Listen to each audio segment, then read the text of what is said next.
özümden. Öňe äçek wagtym büdüresem eger, kirlerek geçilen ıydımdan gördüm.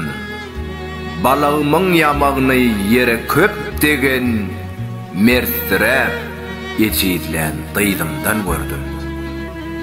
Bilsem-de mekirsiz oglanlygymy, gaýgyrdym ýüregimiň doňmazlygyny, kentinin söýgüýümiň oňmazlygyny, diňe ýazgytdaky gıydymdan gördüm.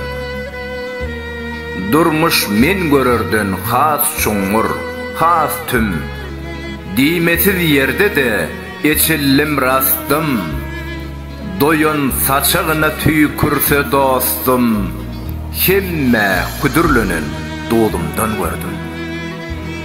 Käşigira öwürip aglyk sedamy, görnüp pırladym merdem atamy, kiçiňrek ärligim, ehli hatamy, ananyň illenden özümden gördüm. Autory Kerim Hally, Okan Toyçy Hekimow.